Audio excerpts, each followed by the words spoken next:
جی بسم اللہ الرحمن الرحیم، السلام علیکم ورحمۃ اللہ وبرکاتہ۔ مطالعہ پاکستان سیکنڈ ایئر سال دوم کا آج ہم سٹارٹ کریں گے اس کی کلاس۔ سب سے پہلے یہ ہے کہ جس طرح آپ نے فرسٹ ایئر میں اسلامیات لازمی پڑھی ہے، 50 نمبر تھے اس کے، اسی طرح سیکنڈ ایئر کے اندر مطالعہ پاکستان ہے۔ مطالعہ پاکستان بھی اسی طرح 50 نمبر کا ہے، 50 نمبر ہیں، جس طرح اسلامیات لازمی کے 50 نمبر ہیں۔ تو آپ کی پروموشن ہوئی ہے تو یہ بھی ہو سکتا ہے کہ جس کے مطالعہ پاکستان میں جتنے نمبر ہوں گے اتنے ہی اسلامیات لازمی کے بھی لگائے جا سکتے ہیں۔ سب سے پہلے یہ کہ مطالعہ پاکستان ایک پاکستانی ہونے کے ناطے ہمیں یہ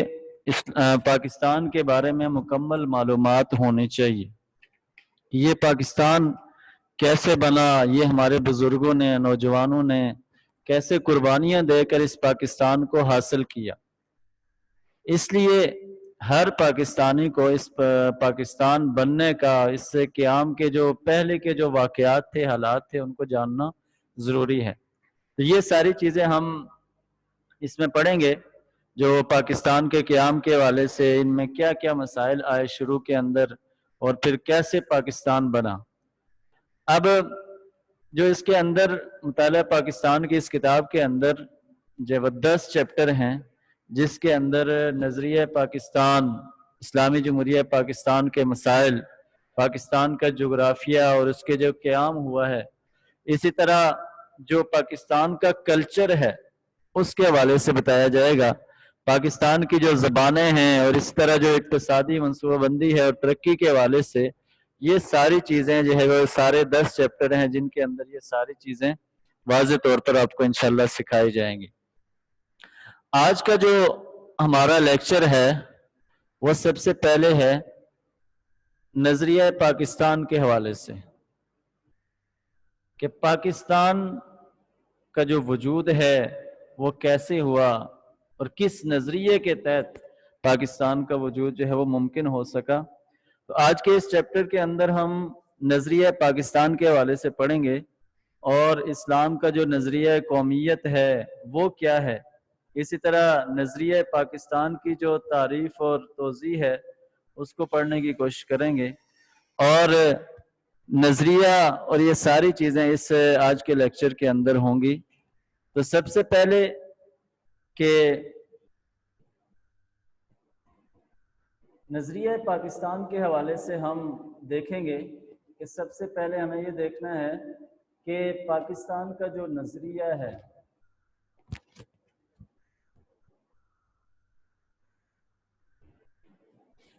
کہ سب سے پہلے ہم نے یہ جاننا ہے کہ نظریہ کس کو کہتے ہیں، کہ نظریہ کی تعریف کیا ہے، اس کا معنی کیا ہے۔ اس حوالے سے ہم ساری چیزیں جانیں گے کہ ہمیں پتہ ہونا چاہیے کہ نظریہ کس کو کہا جاتا ہے۔ تو نظریہ کا معنی آئیڈیالوجی یا تصور یا یہ ساری چیزیں ہیں، کہ نظریہ کہتے ہیں آئیڈیالوجی کو یا کسی قوم کے تصور حیات کو، کہ کوئی بھی قوم ہے اس نے اپنی زندگی گزارنی ہے تو ان کا کوئی نہ کوئی نظریہ ہوگا، کوئی فکر ہوگی، کوئی تصور بنائیں گے کہ اپنے اس سارے معاشرے کے اندر وہ ایک شکل اس کی ترتیب دیں گے کہ کیسے ہم نے اس کو معاشرے کو جو ہے وہ چلانا ہے، یا کس بنیاد کے اوپر وہ سارا جو ہے وہ معاشرہ قائم ہوگا۔ اسی طرح نظریے کا ایک معنی انسانی جدوجہد کا مقصد اور نصب العین بھی ہے، کہ انسان بحیثیت مسلمان بھی ہم دنیا کے اندر آئے ہیں تو ہمارے آنے کا ایک مقصد ہے، اور ایک وہ مقصد ہے کہ جو اللہ تعالیٰ نے ہمیں قرآن کے اندر بھی ذکر کیا ہے کہ وَمَا خَلَقْتُ الْجِنَّ وَالْإِنسَ إِلَّا لِيَعْبُدُونَ، کہ جن اور انس جو بھی مخلوق ہیں یہ اللہ تعالیٰ کی، ان کو دنیا کے اندر بھیجنے کا مقصد یہ ہے کہ یہ اللہ کی عبادت کریں۔ تو گویا مسلمان کو اللہ تعالیٰ نے ایک پہلے سے ایک مقصد یا نصب العین دیا ہوتا ہے کہ جس کے تحت اس کو زندگی گزارنی ہے، اسے اپنی زندگی گزارنی ہے، تاکہ اسی کے تحت وہ جو اللہ تعالیٰ کے احکامات ہیں ان کے مطابق جب عمل کرے گا تو تب جا کر دنیا کے اندر بھی اس کی کامیابی ہوگی اور آخرت کے اندر بھی اس کی کامیابی ممکن ہو سکے گی۔ اسی طرح نظریہ کہا جاتا ہے کسی قوم کی فکری، عملی، سیاسی اور معاشرتی بنیادوں کو، کہ کوئی بھی قوم ہے وہ ان بنیادوں کے اوپر کھڑی ہوتی ہے۔ کہ ظاہر ہے جس طرح علامہ اقبال نے اس قوم کی فکر کی اور ایک سوچا کہ آیا مسلمانوں کو کیسے ترقی مل سکتی ہے، تو اس کے لیے انہوں نے فکر کی کہ ایک ایسا ملک ہونا چاہیے جہاں پر مسلمان جو ہے وہ آسانی کے ساتھ اپنے جتنے بھی مذہبی عقائد ہیں، عبادات ہیں، ان کے مطابق جو ہے وہ عمل کر سکیں اور اس کے مطابق زندگی گزار سکیں۔ گویا نظریے کا ایک معنی کسی قوم کی فکری، عملی، سیاسی اور معاشرتی بنیادیں بھی ہیں کہ جس کے مطابق انہوں نے جو ہے وہ زندگی گزارنی ہے۔ اسی طرح نظریے کی جو مختصر تعریف ہے وہ یہ بھی ہے کہ جس کے مطابق کسی قوم کے لوگ اپنی زندگی گزارتے ہیں، یا وہ نصب العین کے حصول کا جو ہے وہ طریقہ کار کہ جس کے مطابق وہ قائم کردہ اصول و ضوابط کو بھی جو ہے وہ نظریہ کہا جاتا ہے۔ اس لیے نظریے کا مفہوم جو آپ کے سامنے ہے وہ یہ ہے کہ آئیڈیالوجی، کسی قوم کا تصور حیات، انسانی جدوجہد کا مقصد یا نصب العین، اس طرح قوم کی فکری، عملی اور سیاسی جو بنیادیں ہوتی ہیں اس کو نظریہ کہا جاتا ہے، یا نصب العین کے حصول کے لیے قائم کردہ اصول و ضوابط بھی نظریہ کہلاتا ہے۔ اب اس کے بعد ہم دیکھیں گے کہ اسلام کا نظریہ قومیت کیا ہے، کہ اسلام نظریہ قومیت کے حوالے سے اسلام کیا بیان کرتا ہے۔ تو اسلام نے ہمیشہ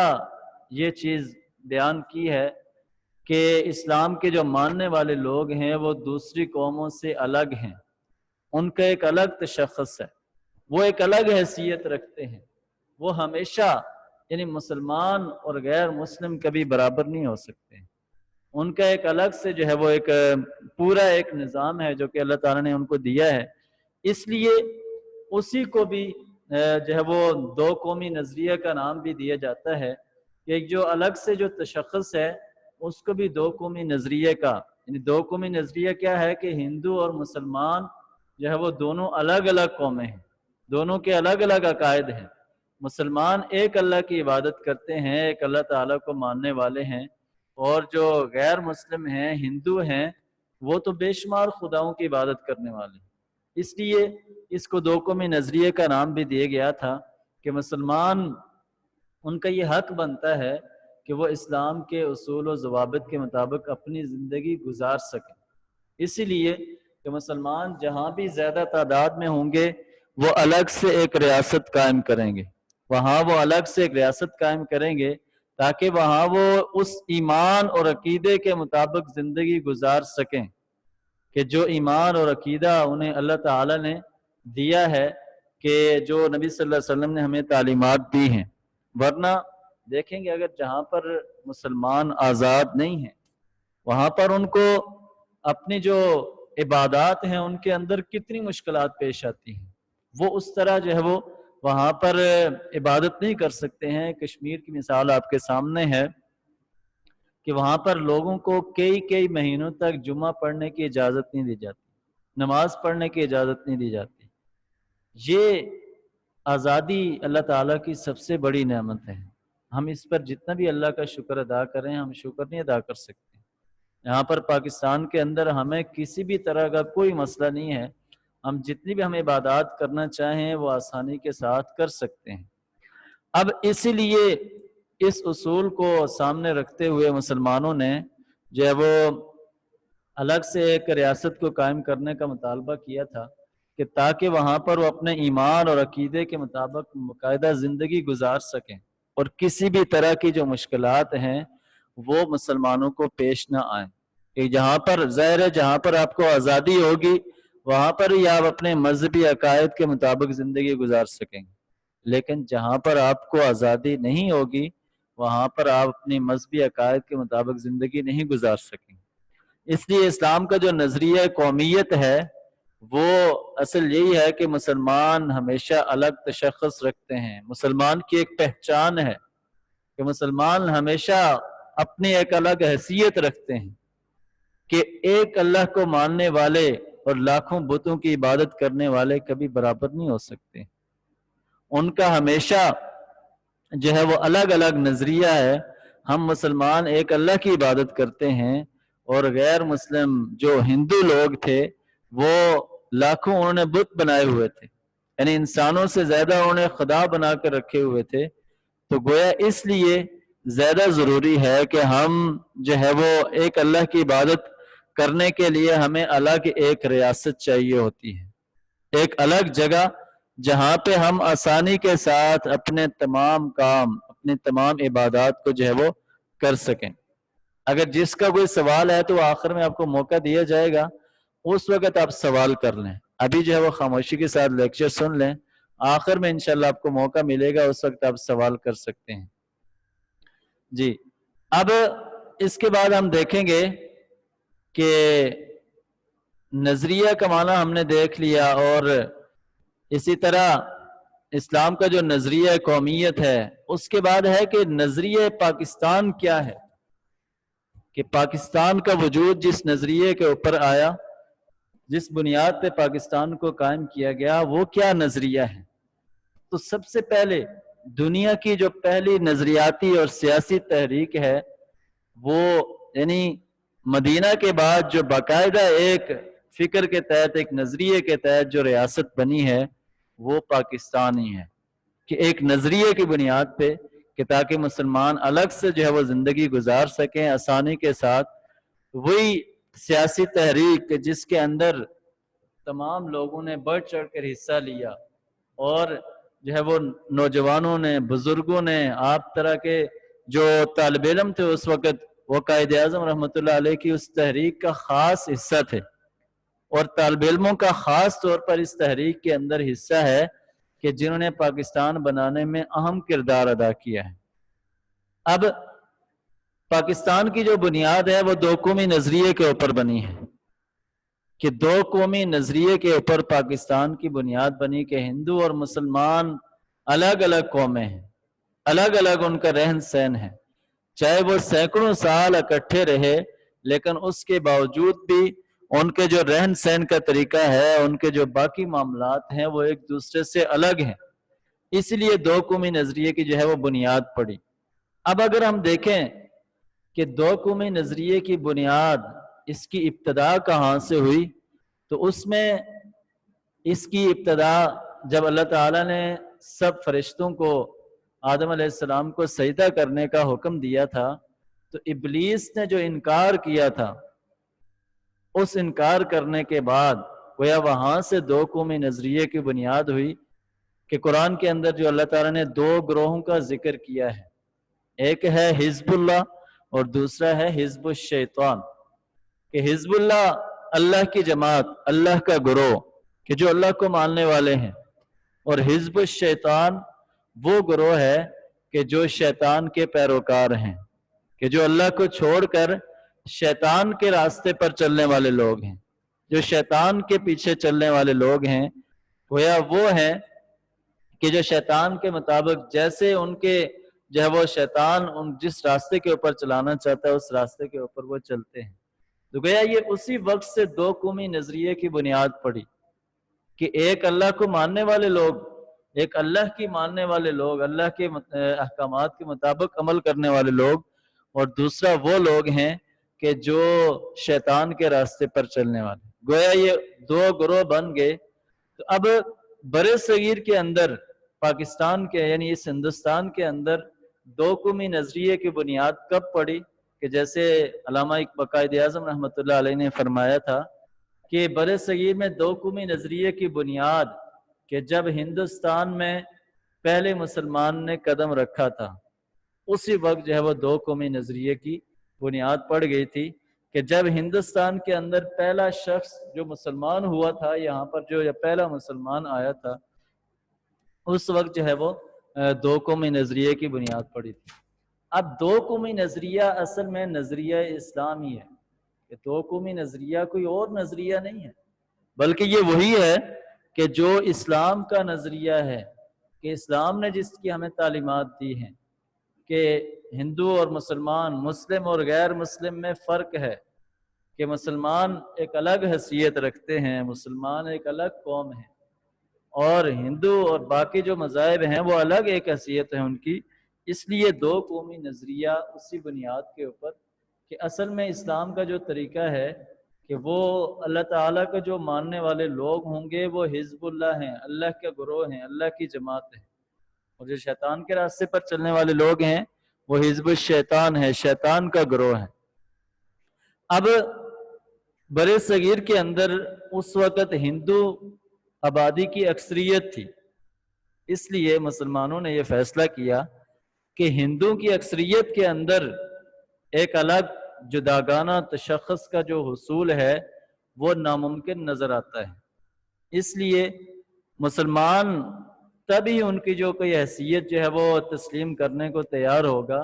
کہ جب وہ الگ ایک ان کا ملک ہوگا، الگ ریاست ہوگی، وہ تب جا کر ان کے لیے ممکن ہو سکے گا۔ اب دیکھ رہے ہیں 70 سال سے مسلمان انڈیا کے اندر رہ رہے ہیں، وہاں پر جو مسلمانوں کی تعداد ہے وہ پاکستان سے زیادہ ہے، 22-23 کروڑ 25 کروڑ مسلمان وہاں پر رہ رہے ہیں، لیکن کیا ہے آج بھی وہاں پر ان پر ظلم و ستم کیا جاتا ہے، آج بھی ان کی وہاں پر کوئی الگ سے حیثیت نہیں ہے۔ اسی لیے آج بھی وہ مسلمان جو وہاں پر جو رہ رہے ہیں ان کو عبادات کے اندر آزادی نہیں ہے۔ اگر وہ گائے کو ذبح کر لیں تو ان کو سخت سے سخت سزائیں دی جاتی ہیں۔ دوسرے جو انتہا پسند لوگ ہیں وہ مسلمانوں کی آبادیوں کو جلا کر راکھ کر دیتے ہیں۔ تو گویا یہ جو علامہ اقبال قائد اعظم کی جو فکر تھی یہ بڑی دور رس تھی، کہ انہیں پتہ تھا کہ مسلمان جو ہے وہ ہندوؤں کے ساتھ، کیونکہ اس پاکستان کے اس برے صغیر کے اندر اس وقت ہندو جب اکثریت کے اندر تھے تو ملازمتوں کے اندر باقی چیزوں کے اندر بھی مسلمانوں کو کوئی حق نہیں ملتا تھا، اس لیے ضروری تھا کہ ایک الگ ریاست کا جو ہے وہ قیام کیا جائے، اور اسی لیے اسلامی ریاست کا جو قیام ہے یہ مسلمانوں کا نصب العین بنا۔ کہ مسلمانوں نے اس وقت کوشش کی، اس وقت مسلمانوں نے دن رات یہ کوشش کی، اور جب یہ فیصلہ کر لیا کہ اب ہم نے الگ ریاست بنانی ہے، اس کے بعد مسلمانوں نے ہر طرح کی قربانی بھی دی، اور دن رات طالب علم، بوڑھے بزرگ، بچے، سب لوگوں نے ایک جو ہے وہ آواز پر لبیک کہا، اور پاکستان کا جو نام ہے، خوبصورت نام ہے، اس کو تجویز کیا، اور اسی پر جو ہے وہ دو قومی نظریے کی بنیاد بھی بنی۔ تو گویا مسلمانوں نے اس وقت یہ پکا جو ہے وہ عہد کر لیا کہ یہ جو نعرہ مشہور تھا کہ بٹ کے رہے گا ہندوستان، بن کے رہے گا، لے کے رہیں گے پاکستان، گویا یہ اس نعرے کو، اور جو پاکستان کا مطلب کیا، لا الہ الا اللہ، اس نعرے کی بنیاد کے اوپر کہ ہم نے پاکستان کس لیے حاصل کرنا ہے، کہ اس کا جو مقصد ہے کہ وہاں پر ایک ایسی ریاست بنائی جائے کہ جس میں لا الہ الا اللہ، اللہ تعالیٰ کا قانون موجود ہو۔ بدقسمتی سے وہ ہو تو نہیں سکا، لیکن آج بھی ہمارے جتنے بھی قوانین ہیں وہ اسلام کے عین اصولوں کے مطابق ہیں،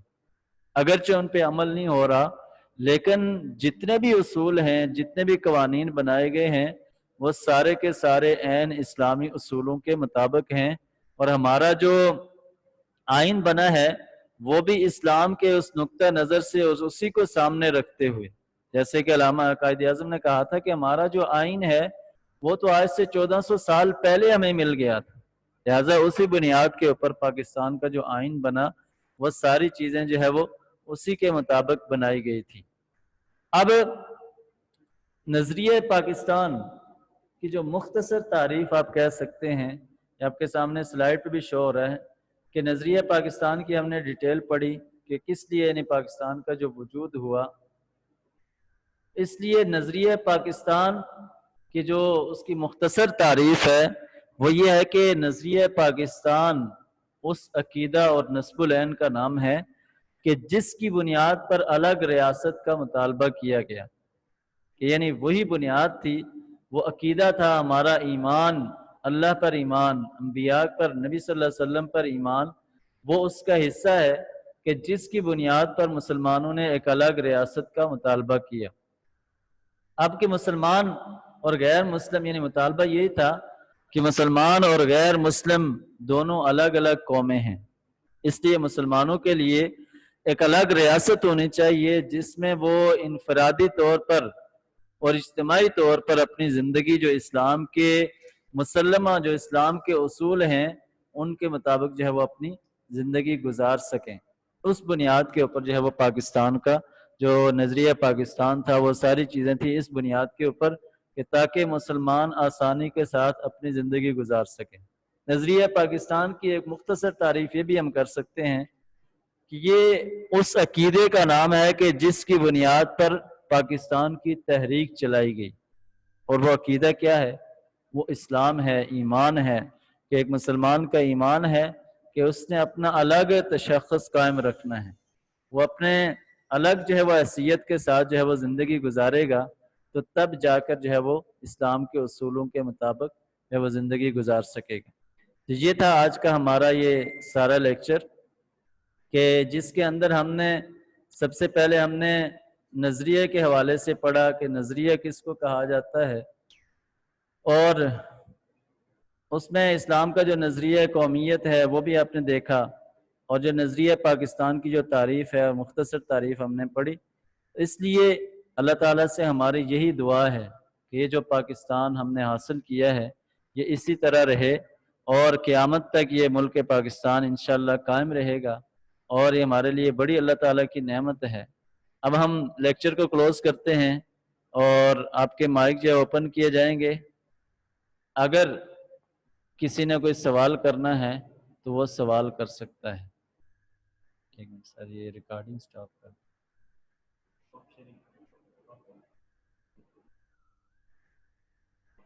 ریکارڈنگ سٹاپ کر